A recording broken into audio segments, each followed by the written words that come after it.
Breaking news చూస్తున్నాం. అమెరికాకు చెందిన ఎయిర్ ఫోర్స్ కి సంబంధించినటువంటి కీలకమైన జెట్స్ ని హెలికాప్టర్స్ ని వరుసగా ఇరాన్ ధ్వంసం చేస్తుండడం ఇప్పుడు అమెరికాకు చెమటలు పట్టేలా చేస్తుంది. ప్రపంచ దేశాలు సైతం నివ్వెరపోయి చూస్తున్నాయి. అమెరికాకు మరో ఎదురు దెబ్బ తగిలిందని చెప్పాలి. యుఎస్ ఆర్మీకి చెందిన బోయింగ్ హెలికాప్టర్ను ఇరాన్ కూల్చివేసింది. కువైట్లోని అమెరికా ఎయిర్ బేస్ పై ఇరాన్ డ్రోన్ దాడి చేసింది. ఇరాన్ దాడిలో బోయింగ్ CH-47 చినూక్ హెలికాప్టర్ ధ్వంసమైనట్లుగా తెలుస్తోంది. పూర్తిగా హెలికాప్టర్ కాక్పిట్ ఫ్రంట్ రోటర్స్ దెబ్బతిన్నట్లుగా మనకు కనిపిస్తోంది. మీరు ఒకసారి స్క్రీన్లో కూడా చూడొచ్చు. అమెరికా రెస్క్యూ కోసం లేదంటే వాళ్ళ దళాలని తరలించడం కోసం, వాళ్ళ సైనికుల్ని కీలకమైనటువంటి ప్రదేశాల నుంచి తరలించడం కోసం ఇలాంటి హెలికాప్టర్స్ని యూజ్ చేస్తూ ఉంటారు. ఇదిగో మీరు స్క్రీన్లో చూస్తున్నారు CH-47 చినూక్ హెలికాప్టర్. దీని మీద ఇరాన్ దాడి చేసినట్లుగా తెలుస్తోంది. ఈ నేపథ్యంలో అది పూర్తిగా ధ్వంసమైనట్లుగా తెలుస్తోంది. ఇక కువైట్లోని క్యాంప్ బ్యూరింగ్లో ఉన్నటువంటి యుఎస్ ఎయిర్ బేస్ మీద కూడా ఈ దాడులు జరిగాయి. నిన్న అమెరికాకు చెందినటువంటి 2 యుద్ధ విమానాలను కూల్చివేసింది ఇరాన్. F-15E స్ట్రైక్ ఈగల్ విమానం, అలాగే A-10 వార్థగ్ ఫైటర్ జెట్ సైతం ధ్వంసమయ్యాయి. హర్మోజ్ సమీపంలో వార్థగ్ ఫైటర్ జెట్ను ఇరాన్ కూల్చివేయడం మనం చూసాం. గంటల వ్యవధిలోనే అమెరికా యుద్ధ విమానాలను వరుసగా ఇరాన్ కూల్చివేస్తుండడం ఇప్పుడు ప్రపంచవ్యాప్తంగా చర్చనీయాంశం అవుతోంది.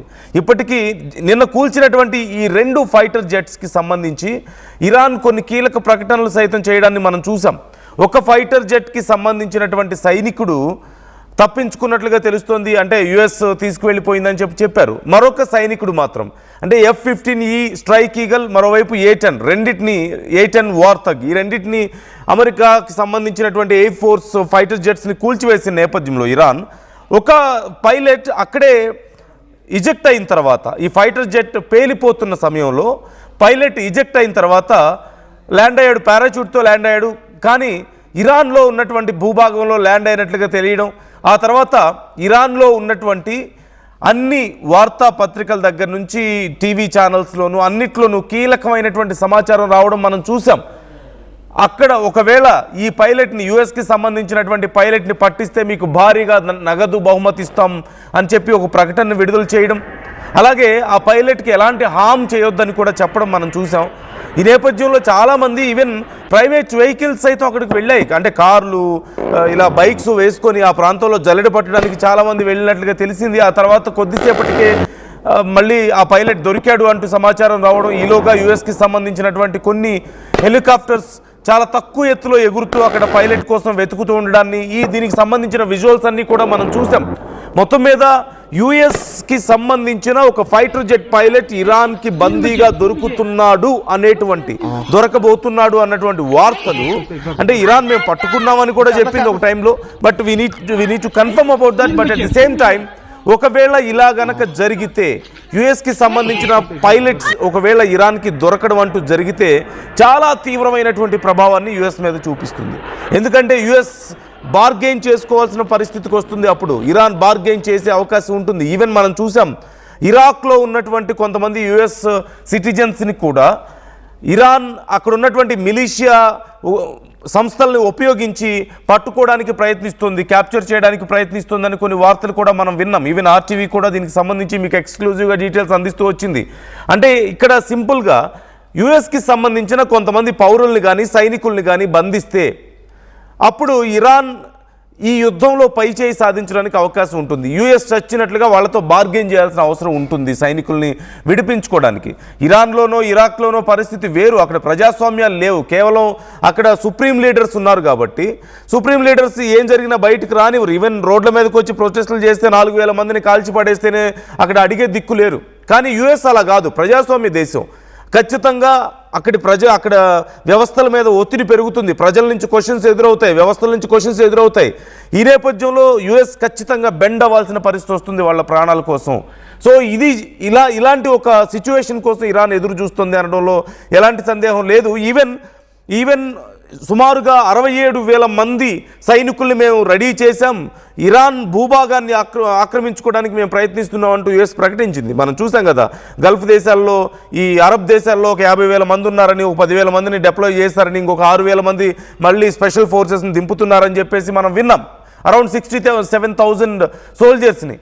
సో వీళ్ళందరినీ ఉపయోగించి అక్కడికి వెళ్ళాలి, డైరెక్ట్గా ల్యాండ్ మీదకి వెళ్ళి ఆక్యుపై చేసుకోవాలనే ప్రయత్నం చేయడం కానీ, at the same time Iran దగ్గర ఉన్నటువంటి సుమారుగా 400 kg మోర్ దాన్ 60% శుద్ధి చేసినటువంటి యురేనియంని క్యాప్చర్ చేయాలి, దాన్ని యుఎస్కి తరలించాలని కూడా యుఎస్ ఒక ప్లాన్ చేయడం ఇవన్నీ మనం చూసాం. కానీ ఇవన్నీ ప్రాక్టికల్గా ఇంప్లిమెంట్ అవ్వకపోవడానికి కూడా ఇది వన్ ఆఫ్ ది రీజన్. ఒకవేళ జస్ట్ ఇమాజిన్ మోర్ దాన్ 50,000 60,000కి పైగా సోల్జర్స్ ఇరాన్లోకి అడుగు పెడితే వాళ్ళలో చాలామందిని ఇరాన్ క్యాప్చర్ చేయగలుగుతుంది. వాళ్ళకు ఉన్నటువంటి గెరిల్లా వార్ఫేర్ క్యాపబిలిటీస్ ద్వారా కానీ, టాక్టికల్ అరేంజ్మెంట్స్ వల్ల కానీ, వీటన్నిటి వల్ల ఖచ్చితంగా చాలామందిని క్యాప్చర్ చేసిందంటే పరిస్థితి ఏంటి యుఎస్ పరిస్థితి?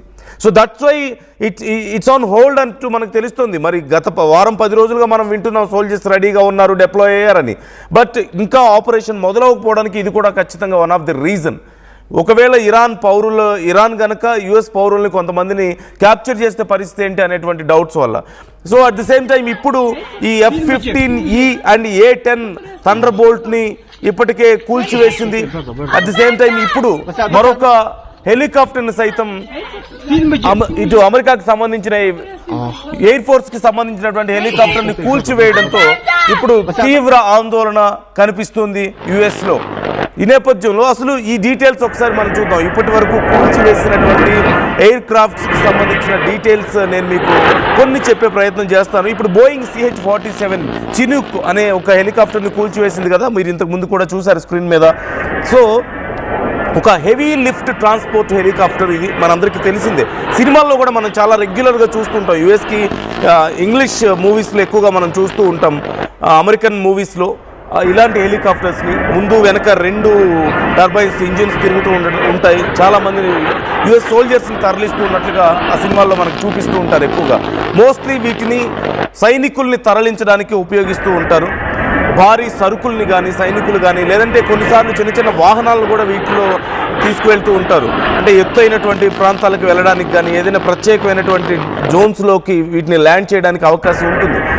And these are very efficient and most prominent హెలికాప్టర్స్గా కూడా వీటికి పేరుంది. చాలా ఎఫిషియెంట్గా వర్క్ చేస్తాయి in any condition, any weather condition. అంటే చాలా హీట్లో అయినా ఎడారులో ల్యాండ్ చేయొచ్చు, అండ్ చిన్న చిన్న వాటర్స్ దగ్గర ల్యాండ్ చేయొచ్చు, అండ్ వర్షంలో సైతం ప్రయాణించవచ్చు వీటిలో చాలా సేఫ్గా. ఇలా మంచులో కూడా ల్యాండ్ చేయడానికి అవకాశం ఉంటుంది వీటిని, తక్కువ ఎత్తున్నటువంటి మంచులో సైతం. సో ఇలాంటి ప్రత్యేకమైనటువంటి క్యాపబిలిటీస్ వీటికి ఉన్నాయి. మేజర్గా ట్విన్ రోటార్ డిజైన్ అనేది వీటికి ఉన్నటువంటి ఒక ప్రత్యేకత. ఇదిగో మీరు స్క్రీన్లో చూస్తున్నారు కదా, ముందు వెనక 2 పెద్ద పెద్ద రెక్కలు ఉన్నటువంటి ఫ్యాన్స్ తిరుగుతూ ఉంటాయి కదా, ఇంజిన్స్ తిరుగుతూ ఉంటాయి. సో దీనికి చాలా ప్రత్యేకం, అండ్ దీనికి బ్యాలెన్స్ కూడా చాలా ఎక్కువగా ఉంటుంది దీనివల్ల అని చెప్తున్నారు. అరౌండ్ 30-35 మెంబర్స్ సైనికులు ఒకేసారి దీంట్లో ప్రయాణించగలగవచ్చు అంటూ చెప్తున్నారు. అండ్ 10,000 నుంచి 12,000 kgs ఆఫ్ వెయిట్ని ఇది క్యారీ చేయగలుగుతుంది. That's why it is able to carry some vehicles also.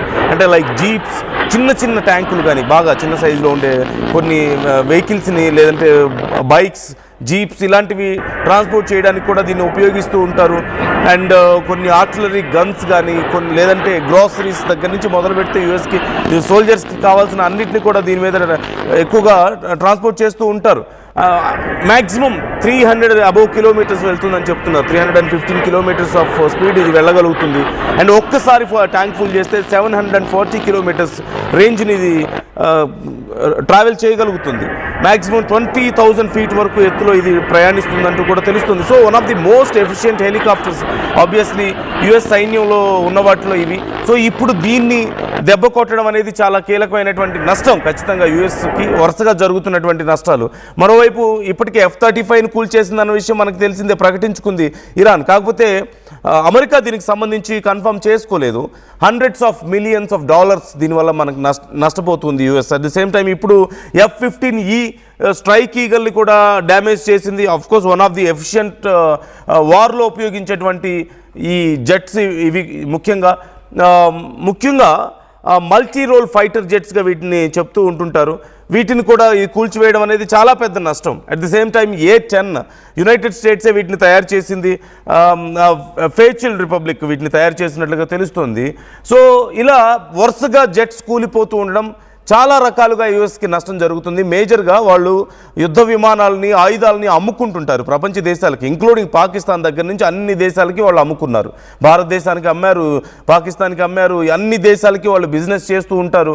ఇప్పుడు ఇరాన్ లాంటి దేశాలు యూఎస్కి సంబంధించినటువంటి ఫైటర్ జెట్స్ని, అంటే ఇప్పుడు F-35 అనేది ఖచ్చితంగా ఎవరూ కూల్చలేని ఒక గోస్ట్ అని చెప్తూ ఉంటారు కదా, అలాంటి వాటిని మేము కూల్చామని చెప్పడం, మరోవైపు A-10 థండర్బోల్ట్ కానీ లేదంటే ఇప్పుడు F-15E స్ట్రైక్ ఈగల్ వీటన్నిటినీ కూల్చేసాం, అమెరికా ఫైటర్ జెట్స్ని ఇరాన్ కూల్చుతుంది అన్నప్పుడు సో ఏ దేశం అయినా సరే రేపు మనం కొనుక్కున్న పెద్ద యూజే ఉంది.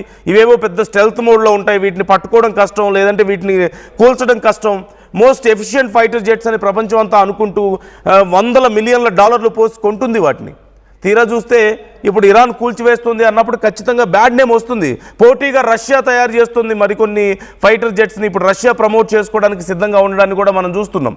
సో ఇది యూఎస్కి సంబంధించి కేవలం ఈ ఫైటర్ జెట్స్ కూలిపోవడం, అఫ్కోర్స్ కొన్ని $100 మిలియన్స్ నష్టమైతే, మరోవైపు దీనివల్ల బిజినెస్కి జరిగే నష్టం మరింత ఎక్కువగా ఉంటుంది. యూఎస్కి ఇది చాలా బ్యాడ్ నేమ్ తీసుకొస్తుంది ఖచ్చితంగా. సో అన్ని రకాలుగా యూఎస్కి చాలా పెద్ద నష్టాన్ని చేసే ప్రయత్నం ఇక్కడ ఇరాన్ నుంచి కనపడుతుంది. నా కొలీగ్ కళ్యాణ్ కూడా మనతో జాయిన్ అవుతున్నారు.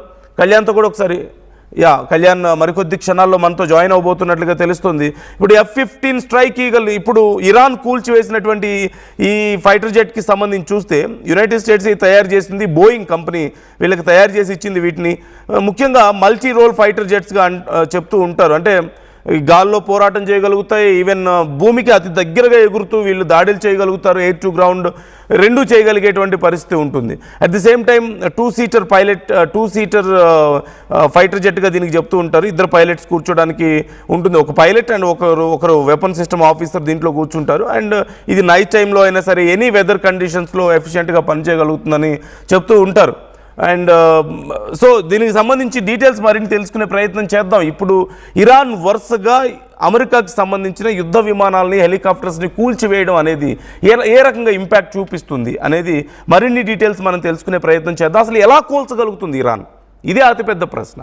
వాళ్ళ మొత్తం ఎయిర్ డిఫెన్స్ సిస్టమ్ని డ్యామేజ్ చేశామని చెప్పారు, వాళ్ళ క్షిపణులు అయిపోయాయని చెప్తున్నారు. వాళ్ళకి అసలు ఎవరు హెడ్స్ అనేవాళ్ళు లేరు. టాప్ రేంజ్ ఇప్పుడు మనం చూసాం కదా, సుప్రీం లీడర్, ఆ తర్వాత రేంజ్ అందరినీ మేము లేపేసామని చెప్పేసి అమెరికా చెప్తోంది. ఈవెన్ ట్రంపే ప్రకటించుకున్నారు.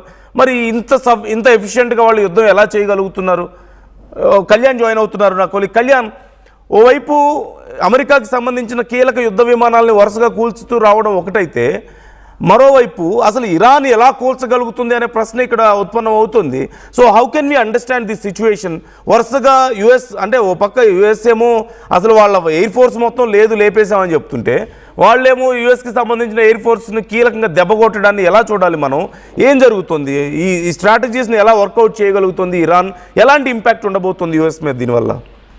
రైట్ నందు, మనం చూస్తే కనుక లాస్ట్ 24 అవర్స్లో అమెరికాకు సంబంధించిన 2 మిలిటరీ ఎయిర్ క్రాఫ్ట్స్ని ఇరాన్ కూల్చివేసింది. మొదటగా ఇటు F-15 అనే ఒక స్ట్రైక్ ఈగల్ అనే ఒక ఫైటర్ జెట్ 494కి సంబంధించిన ఫైటర్ స్క్వాడ్రన్కి సంబంధించింది. ఇది యూకే నుంచి దీన్ని తీసుకొచ్చి ఈ వార్లో పార్టిసిపేట్ చేస్తున్నారు. దాన్ని కూల్చేసామంటూ ఇటు ఇరాన్కి సంబంధించిన ఇస్లామిక్ రెవల్యూషనరీ గార్డ్స్ కూడా వాళ్ళు క్లెయిమ్ చేశారు చాలా క్లియర్గా. కొత్తగా ఒక ఎయిర్ డిఫెన్స్ సిస్టాన్ని డిప్లాయ్ చేశారు. అంటే కొత్త ఎయిర్ డిఫెన్స్ సిస్టాన్ని ఒకదాన్ని వాళ్ళు ఏర్పాటు చేశారు. ఆ ఎయిర్ డిఫెన్స్ సిస్టమ్ ఇప్పుడు చాలా పటిష్టంగా పనిచేస్తుంది. ఎందుకంటే స్ట్రైక్ ఈగల్స్ అంతకుముందు కూడా ఫ్లై చేసాయి, కానీ ఎప్పుడు వాటిని కూల్చింది లేదు. కానీ ఇరాన్ తీసుకొచ్చిన కొత్త ఎయిర్ డిఫెన్స్ సిస్టమ్తోనే ఇప్పుడు ఇవన్నీ జరుగుతున్నట్టు తెలుస్తుంది. ఆ F-15కి సంబంధించి ఆ F-15 ఫైటర్ జెట్ కూలిపోయిన తర్వాత అది F-15లో 2 పైలట్స్ ఉంటారు. 2 పైలట్స్ అది కూలిపోయిన తర్వాత ఒక పైలట్ని మాత్రం యుఎస్ ఫోర్సెస్ ఇమీడియట్గా వెళ్ళి రెస్క్యూ ఆపరేషన్స్ చేసి ఒకరిని మాత్రం సేవ్ చేశాయి. ఇంకొకరి పరిస్థితి ఏంటి అనేది ప్రస్తుతానికి దాని గురించి డీటెయిల్స్ లేవు. మరో పక్కన ఇరానియన్ మీడియా ఏమంటుందంటే, మేము ఇంకొక పైలట్ని మేము క్యాప్చర్ చేశాము, ఇమీడియట్గా ఆ లోకల్ ప్రావిన్స్ ఆ ఏరియాలో ఉన్న వ్యక్తులందరూ కూడా వాళ్ళందరూ కూడా ఒక డీటెయిల్ ఒక సర్క్యులర్ని రిలీజ్ చేశారు. ఎవరైనా పట్టుకొని వచ్చిన వాళ్ళకి ఒక బౌంటీ మనీని కూడా ఇస్తామంటూ కూడా ఇటు లోకల్ లీడర్స్ కానీ లోకల్ గవర్నెన్స్ కానీ వాళ్ళందరూ చెప్పడం జరిగింది. సో మొత్తం మీద ఆ ఇంకొక మిస్సింగ్ పర్సన్ని ఐడెంటిఫై చేయడానికి ఇటు కొన్ని హెలికాప్టర్స్, అలాగే ఈ వార్తాకి సంబంధించిన ఒక ప్లేన్, వీటన్నిటిని కూడా లో ఆల్టిట్యూడ్లో ఫ్లై చేస్తున్న విజువల్స్, వీడియోస్ ఇవన్నీ కూడా సోషల్ మీడియాలో ఇరానియన్ మీడియా ఇవన్నీ కూడా ఎక్స్క్లూజివ్గా ఇవన్నీ వీడియోస్ని కూడా చూపించింది. అంటే ఇంకొక పైలట్ని వెతికే ప్రాసెస్లో అవి తక్కువ ఆల్టిట్యూడ్లో అంటే గ్రౌండ్ నుంచి తక్కువ హైట్లోనే అవన్నీ ఫ్లై చేస్తున్నాయి. సో ఆ ఫ్లై చేస్తున్న సమయంలోనే మరొక వార్తాగ్ అనే ఇంకొక ప్లేన్ కూడా కుప్పకూలిపోయింది. మొత్తానికైతే అది గల్ఫ్ ఆఫ్ పర్షియా ప్రాంతాల్లోనే ఆ పైలట్ ఇజెక్ట్ చేసి మొత్తానికైతే ఆ పైలట్ని కూడా యుఎస్ ఫోర్సెస్ సేవ్ చేశాయి. కానీ ఈ ఆపరేషన్స్లో ఏవే పాల్గొన్నాయో అవి గల్ఫ్ దేశాల్లో కువైట్లో కావచ్చు మిగతా కంట్రీస్లో ఎక్కడికైతే ఎయిర్ బేసెస్ ఉన్నాయో ఆ ఎయిర్ బేసెస్కి వెళ్ళి ఎక్కడెక్కడ ల్యాండ్ అయ్యి అవి ఆగి ఉన్నాయో వాటిని కూడా ఇరాన్ టార్గెట్ చేస్తుంది. అంటే వీళ్ళ దగ్గర సేవ్ చేయడానికి వచ్చినాయి, ఇక్కడ కుప్పకూలిపోయినాయి, సేవ్ చేయడానికి వచ్చి వెళ్ళిపోయిన వాటిని కూడా ఇరాన్ ఇప్పుడు టార్గెట్ చేస్తుంది. ఒక పక్కన ట్రంప్ దీని గురించి మాట్లాడుతూ వార్ ఈజ్ వార్, ఆ ప్రిజనర్ అంటే ఆ పైలట్ని వాళ్ళు పట్టుకున్నా కూడా ఆయన కోసం మేము బార్గెనింగ్ చేయము, మేమేం డిస్కషన్స్ చేయము, యుద్ధం జరుగుతుంది కాబట్టి యుద్ధం కొనసాగుతూనే ఉంటుంది అన్నారు. ఇంకో పక్కన మీడియా ట్రంప్ని అడిగినప్పుడు ఇంకొక పైలట్ ఉన్నాడా, ఆ పైలట్ మిస్సింగ్ అని అడిగితే దాని గురించి డీటెయిల్స్ని నేను ఇప్పుడే చెప్పలేనని చెప్పుకొచ్చే ప్రయత్నం చేశాను. సో ఓవరాల్గా మనం చూస్తే సిచ్యువేషన్ ఏంటంటే ఇటు అమెరికా ఇటు ఎయిర్ డిఫెన్స్ సిస్టాన్ని మొత్తం నాశనం చేసేసాను ఇరాన్కి సంబంధించిన, at the same time naval ఫోర్సెస్ని నాశనం చేసేసాను అని చెప్తుంది. కానీ ఇరాన్ లేటెస్ట్ ఎయిర్ డిఫెన్స్ సిస్టమ్, కొత్త ఎయిర్ డిఫెన్స్ సిస్టమ్ని ప్రస్తుతానికి డిప్లాయ్ చేసింది. ఆ ఎయిర్ డిఫెన్స్ సిస్టమ్తోనే ఇప్పుడు స్ట్రైక్ ఈగల్స్ నావీకి సంబంధించి యుఎస్ఎస్ ట్రిపోలి కానీ యుఎస్ఎస్ అబ్రహం కానీ ఇలాంటి నావీ షిప్స్ ఏవైతే అమెరికన్ షిప్స్ ఉన్నాయో దాని మీద నుంచి ఫ్లై చేసే ఫైటర్ జెట్స్ అని చెప్పొచ్చు, ఈగల్ ఫైటర్ జెట్స్, F-15 అంటారు వాటిని. సో ఈ జెట్ని కూల్చేసింది. మరో పక్కన వార్తాగానే ఇంకొక వార్ ప్లేన్ని కూల్చేసింది. ఈ వార్తాగానే వార్ ప్లేన్ మామూలుగా గ్రౌండ్ అటాక్స్ చేసేటప్పుడు వాళ్ళకి సపోర్ట్ చేయడానికి ఇప్పుడు కింద నుంచి ఆర్టిలరీస్ ఇలాంటివి ఏమైనా యూజ్ చేస్తే వాటిని కూల్ చేయడానికి ఈ వార్తాగ్ ప్లేన్స్ని గ్రౌండ్ ల్యాండ్ అటాక్ చేయడానికి వాడే ప్లేన్ అని చెప్పొచ్చు ఒక రకంగా. అలాగే ఇంకొక చినోక్ అనే ఒక హెలికాప్టర్, అంటే ట్రాన్స్పోర్టేషన్కి సంబంధించిన పెద్ద హెలికాప్టర్ అని చెప్పొచ్చు. ఆ హెలికాప్టర్ ఈ ఆపరేషన్స్, ఈ రెస్క్యూ ఆపరేషన్స్లో అది పాల్గొని మళ్ళీ కువైట్కి వెళ్ళి ఒక ఎయిర్ బేస్లో ల్యాండ్ అయిన వెంటనే దాన్ని కూడా అటాక్ చేయడం జరిగింది. సో మొత్తం మీద ఇటు ట్రంప్ చెప్పే మాటలకి ఇక్కడ జరిగే యాక్షన్కి డే టు డే అంటే లాస్ట్ 24 అవర్స్లో జరిగిన యాక్షన్కి అసలు సంబంధమే లేదు. క్లియర్గా ఎయిర్ డిఫెన్స్ సిస్టమ్, కొత్త ఎయిర్ డిఫెన్స్ సిస్టమ్ని డిప్లాయ్ చేశారు. ఈ 5th జనరేషన్ ఫైటర్స్ని కూల్చేస్తుంది ఇరాన్. ఇటు అలాగే వార్ ప్లేన్స్ అన్నింటినీ కూడా కూల్చేస్తుంది. కువైట్ బేసెస్లో, ఎయిర్ బేసెస్లో, గల్ఫ్ కంట్రీస్లో ఉన్న అన్ని ఎయిర్ బేసెస్ని కూడా ఇరాన్ అటాక్ చేస్తుంది. సో చాలా క్లియర్గా ట్రంప్ చెప్పేవన్నీ వాస్తవాలు కాదు. ఇరాన్ దగ్గర ఇంకా ఎయిర్ డిఫెన్స్ సిస్టమ్ ఉంది, మిసైల్స్ ఉన్నాయి, డ్రోన్స్ ఉన్నాయి. వాళ్ళు గల్ఫ్ కంట్రీస్ని ఈజీగా యాక్సెస్ చేయగలుగుతున్నారు, ఈజీగా అక్కడ ఉండే టార్గెట్స్ అన్నింటినీ కూడా అచీవ్ చేయగలుగుతున్నారు అనేది చాలా క్లియర్గా అర్థమవుతుంది. నందు right thank you Kalyan, thanks for the details. మొత్తం మీద ఇప్పుడు రష్యా ముందుకు వచ్చే అవకాశం ఉంది. అంటే ఇరాన్ లాంటి దేశాలు కూడా ఇప్పుడు అమెరికాకి సంబంధించిన ఫైటర్ జెట్స్ని వరుసగా కూల్చివేస్తూ ఉంటే ఇప్పుడు రష్యా లాంటి దేశాలకు ఇంపార్టెన్స్ ఖచ్చితంగా పెరుగుతుంది. రష్యా తయారు చేసినటువంటి S-400ని భారత్ ఎంత ఎఫిషియెంట్గా ఉపయోగించుకుందో పాకిస్తాన్తో యుద్ధంలో మనం చూసాం. అది చూసి S-400కి డిమాండ్ బాగా పెరిగింది ప్రపంచ దేశాల్లో. అంటే యుద్ధంలో ప్రాక్టికల్గా మనల్ని ఏవి కాపాడతాయి, ఏ యుద్ధ విమానాలు కానీ ఏ వ్యవస్థలు కానీ కాపాడతాయి అనేది చాలా ఇంపార్టెంట్. సో ప్రాక్టికల్గా అవి ఏదో ఆ దేశాలు ప్రమోట్ చేసుకున్నంత మాత్రాన్ని సరిపోదు, ప్రాక్టికల్గా అవి ప్రూవ్ అవ్వాలి. అవి ఎప్పుడు ప్రూవ్ అవుతాయి? ఇలాంటి ఆపరేషన్స్ జరుగుతున్నప్పుడు, ఇలాంటి యుద్ధాలు జరుగుతున్నప్పుడు ప్రూవ్ అవుతూ ఉంటాయి. ఇప్పుడు మా F-35ని ఎవరూ కోల్చలేరు, మా దగ్గర ఉన్నటువంటి ఫైటర్ జెట్స్ ప్రపంచంలోనే శక్తివంతమైన ఫైటర్ జెట్స్ అంటూ ఇప్పటి వరకు అమెరికా ప్రకటించుకుంటూ రావడాన్ని మనం చూసాం. మరి అలాంటి ఫైటర్ జెట్స్ని ఇప్పుడు ఇరాన్ లాంటి దేశాలు కూల్చివేస్తూ ఉంటాయి. అది కూడా వాళ్ళకు సంబంధించిన వ్యవస్థలను మేము నాశనం చేసాం, ఎయిర్ ఫోర్స్ అనేది లేదు అని చెప్పిన తర్వాత ఇప్పుడు అమెరికాకి సంబంధించిన కీలకమైన ఫైటర్ జెట్స్ని అన్నింటినీ కూల్చివేస్తూ ఉంటే ఇంక్లూడింగ్ F-35 అనేది చాలా ఇంపార్టెంట్, యుఎస్కి చాలా పెద్ద బిజినెస్ చేస్తుంది. ఈవెన్ పాకిస్తాన్ లాంటి దేశాలకు అలాంటి ఫైటర్ జెట్స్ని ఇచ్చినా సరే వాటిని యుద్ధంలో వాడడానికి కూడా పర్మిషన్ ఇవ్వలేదు కనీసం అమెరికా. ఇప్పుడు F-15E కానీ A-10 కానీ సో వీటిని కూడా కూల్చడం అనేది చాలా పెద్ద లాస్ ఖచ్చితంగా. సో ఇలాంటి తరుణంలో రష్యా రెడీ అవుతుంది విత్ Su-57, Su-35, Su-30 ఇలా మా దగ్గర మా యుద్ధ విమానాలు మరింత ఎఫిషియెంట్గా ఉన్నాయని చెప్పుకోవడానికి రెడీ అవుతున్నటువంటి పరిస్థితి కనపడుతుంది. సో చాలా రకాలుగా ఇది యుఎస్ని నష్టపరిచే విషయమే. కేవలం ఆ యుద్ధ విమానాలను కోల్పోవడమే కాదు, ఆ సైనికుల్ని కోల్పోవడం మాత్రమే కాదు ఇక్కడ విషయం. ఇది కూలిపోవడం వల్ల బిజినెస్కి జరిగే నష్టం కూడా చాలా ఎక్కువ ఉంటుంది. అపోనెంట్స్ ఈ సిచ్యువేషన్స్ని ఉపయోగించుకుంటారు. చూడండి, ఇరాన్ లాంటి దేశాలు చాలా తక్కువ ఎఫిషియన్సీ ఉన్నటువంటి దేశాలు కూడా ఈ యుద్ధ విమానాలను కోల్చగలుగుతున్నాయంటే రేపు మీ యుద్ధ విమానాలు మీరు ఒకవేళ అవి కొనుక్కుంటే ఏం ఉపయోగం అని చెప్పేసి చెప్పుకోవడానికి అవకాశం ఉంటుంది రష్యా లాంటి దేశాలకి. అండ్ వాళ్ళ యుద్ధ విమానాలని ప్రమోట్ చేసుకోవడానికి అవకాశం ఉంటుంది. సో ఆర్థికంగా ఇది అమెరికా లాంటి దేశాలకు చాలా తీవ్రమైన నష్టం. ఈవెన్ ఇంత పెద్ద యుద్ధం జరుగుతున్న సమయంలో కూడా అమెరికా చాలా పెద్ద ఎత్తున వ్యాపారం చేసుకుంటుంది. ఇంకో పక్క డాలర్ వాల్యూ పెరుగుతూనే ఉంది. యుద్ధం ఎప్పుడు వచ్చినా సరే, అమెరికాతో వచ్చినా, ఏ దేశానికి యుద్ధం వచ్చినా సరే అమెరికా డాలర్ వాల్యూ పెరుగుతూ ఉంటుంది. అదే ఇక్కడ అతిపెద్ద విషయం. ఎందుకు? మోస్ట్ ఆఫ్ ది సప్లైస్, ఈ వార్లో ఉపయోగించే సప్లైస్ అన్నీ మేజర్గా యుఎస్ నుంచే ఎక్కువ వెళ్తున్నాయి కాబట్టి, యుఎస్కున్న వ్యాపారమే అది కాబట్టి. సో ఒకప్పుడు ఇంక్లూడింగ్ ఉగ్రవాదులు అల్ఖైదా లాంటి వాటిని కూడా ఉపయోగించుకొని వీళ్ళు వ్యాపారం చేసుకున్న వాళ్ళే కదా.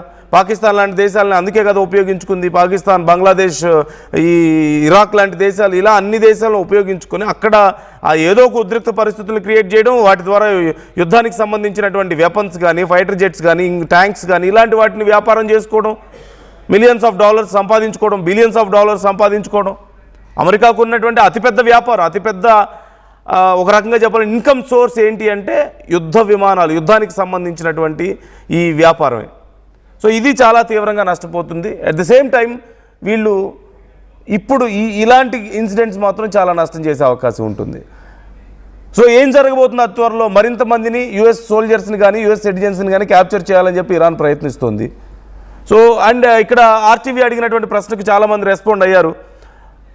యుఎస్ కంటే, అమెరికా కంటే ఇరాన్ అడ్వాన్స్డ్గా ఉందా అంటే 92% అవునని చెప్తున్నారు. We all know that Iran is not really advanced in technology when compared to US, but they are very much advanced in strategic moves. ఈ టాక్టికల్ అండ్ స్ట్రాటజిక్ మూవ్స్ విషయంలో చాలా అడ్వాన్స్డ్గా ఉన్నారు. ఒక సరికొత్త యుద్ధ విధానాన్ని ప్రపంచానికే పరిచయం చేసినటువంటి పరిస్థితి కనపడుతుంది. డ్రోన్స్ అనే వాటిని ఉపయోగించి ఇంత పెద్ద యుద్ధం చేయొచ్చని ఎవరు అనుకున్నారు? ప్రపంచాలు ఇప్పుడు ఈవెన్ భారతదేశం కూడా డ్రోన్స్ తయారు చేసుకోవడం మొదలుపెట్టింది, మనం చూస్తూనే ఉన్నాం. సో ఒకసారి అందులోనూ యుఎస్ లాంటి దేశాలని ఇంత పెద్ద ఇలా ఎదుర్కోవచ్చు, ఇన్ని రోజుల పాటు యుద్ధం చేయొచ్చు అని ప్రూవ్ చేసింది ఇరాన్. ప్రపంచ దేశాలకి ఒక సరికొత్త యుద్ధ విధానాలని పరిచయం చేసింది. వాళ్ళు సుప్రీం లీడర్ పోయాడు, ఇక 2 రోజుల్లో అంతా అయిపోతుందని చెప్పి అనుకున్న టైంలో it's been 5 weeks of long war. అయినా సరే ఇప్పటికీ యుద్ధం చేయడానికి మేము రెడీగా ఉన్నాం, పంపించండి మీ సోల్జర్స్ని తేల్చుకుందాం అని చెప్పేసి యుఎస్కి వార్నింగ్ ఇవ్వగలుగుతుందంటే Iran. So world is learning a lot from this country, from this war. ఖచ్చితంగా అవునన్నా కాదన్నా. So what is your opinion about this? మీ అభిప్రాయాలు ఎలా ఉన్నాయి? కామెంట్ చేసే ప్రయత్నం చేయండి. మీ అభిప్రాయాలను సైతం మాతో షేర్ చేసుకోండి.